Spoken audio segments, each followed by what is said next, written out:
The origins of orcs, trolls, and other creatures.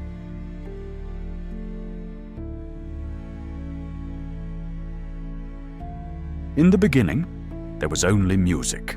From the great song of the Ainur came the world of Arda, a place of beauty, balance, and harmony. But not all melodies were pure.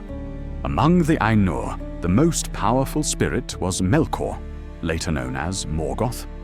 Though he was granted great knowledge and power by Eru Ilúvatar, Melkor's heart was consumed by envy. He desired to rule, to dominate, to shape the world according to his own will. But Morgoth, like all the Ainur, could not create life. That power belonged only to Ilúvatar. So Morgoth did what he knew best. He corrupted. One of his most horrifying acts was the creation, or rather the perversion, of living beings into monsters that would serve his dark purposes. And thus began the tale of the orcs, the trolls, and other creatures of shadow. According to the most widely accepted tale, the first orcs were originally elves, the firstborn of Ilúvatar. Before the awakening of men, Morgoth captured some of the elves who wandered too far from their kin. Deep in the dungeons of Utumno, he tortured them, twisted their forms, and broke their wills through endless torment. Over time, these elves became something else entirely: cruel, violent, and filled with hatred. This theory makes the orcs one of the greatest tragedies in Tolkien's world. Beings once filled with light and immortality were turned into instruments of darkness, not by choice, but through enslavement and pain. Tolkien himself struggled with the theological implications of this. If orcs were once elves or men, did they still possess souls? Were they capable of morality, of change, or were they eternally damned by Morgoth's hand? Could they rebel against evil, or were they merely puppets unable to escape their fate? We may never know.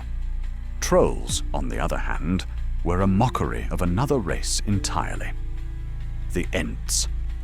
Morgoth, jealous of the natural strength and wisdom of the trees and forests, created the trolls as monstrous imitations. But they lacked the grace and depth of the Ents.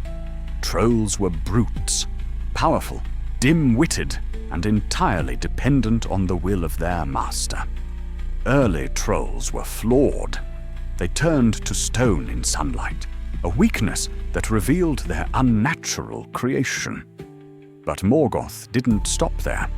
His servant, Sauron, would later engineer stronger, smarter versions, like the Olog-hai, trolls who could withstand sunlight and wield weapons with brutal skill. From the depths of Angband came many horrors. Orcs bred in countless numbers, each designed for a different purpose. Smaller ones for tunnels and ambushes, larger, stronger breeds for battlefield carnage. Wargs were wolves corrupted by evil will. Giant spiders, like Ungoliant and her spawn Shelob, were dark spirits in monstrous form. Even dragons, like Glaurung and Ankalagon, were not natural beings, but terrible creations of Morgoth's will, destruction given wings and fire. This legacy of corruption did not end with Morgoth's defeat.